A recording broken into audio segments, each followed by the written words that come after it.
Joe t'explique.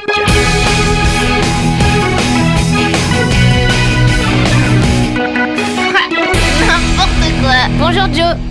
Qu'est-ce que tu regardes? Chut, doucement petit. Tu sais que les kangourous sont des animaux très sensibles. Il ne faut pas leur faire peur. Joe, quand est-ce que tu vas grandir? Jamais. Regarde. Une maman kangourou et son petit. C'est trop beau. C'est pour ça que je te disais de faire doucement. Le bébé kangourou est très craintif et au moindre bruit, il se cache. Joe, c'est un dessin. Même. C'est d'enfer cette poche qu'elles ont pour leurs petits, les mamans kangourous. Il y en a d'autres comme ça dans le monde? Bien sûr. Tous les marsupiaux. Les marsupiaux. C'est une catégorie de mammifères dont la particularité est le marsupium, c'est-à-dire la poche que porte la maman sur son ventre. Et il y a quoi comme autres animaux? Je t'en montre quelques-uns, regarde. Lui, c'est un wallaby. Lui, Un koala, je le reconnais. lui, c'est un wombat. Oh, il est rigolo. Il dort souvent.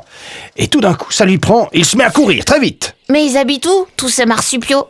À quelques exceptions près, la plupart vivent en Australie, en Tasmanie ou en Nouvelle-Guinée. Ah, mais dis-moi, la maman kangourou, c'est elle qui porte son petit jusque dans sa poche? Joe t'explique. Le bébé kangourou ne reste que 5 semaines dans le ventre de sa mère.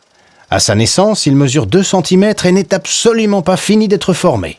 C'est-à-dire qu'il est encore à l'état d'embryon. Un embryon, c'est le bébé en train de se former dans le ventre de sa maman. Oui.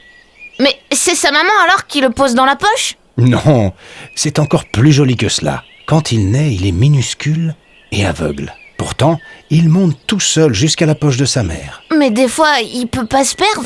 Eh bien, c'est elle qui lui indique la route, en traçant tout le chemin auparavant avec sa salive. C'est génial. Quand le bébé kangourou arrive dans la poche, il prend une des 4 mamelles dans sa bouche. À ce moment, la mamelle gonfle et il ne peut plus se détacher. Il peut alors continuer tranquillement à se former et à grandir grâce à la nourriture qu'il reçoit tout le temps. Comme s'il était resté dans le ventre de sa maman. Exactement. Et le plus beau dans tout ça, c'est que la nourriture évolue avec sa croissance, en adaptant les vitamines nécessaires. La nature est magique, vraiment. On n'a pas idée de tout ce qui se passe. Sinon, Mais il reste combien de temps dans sa poche?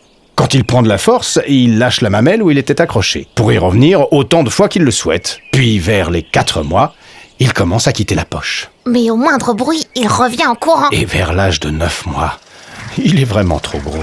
Et là, il s'en va? Pas encore. Il tète jusqu'à l'âge de 1 an. Mais ce n'est que vers 1 an et demi qu'il devient adulte lui-même et peut mener alors sa propre vie. Et il se retrouve tout seul? Non, les kangourous vivent en troupeau, et surtout la nuit. Merci Joe. À demain. Bonsoir Tom.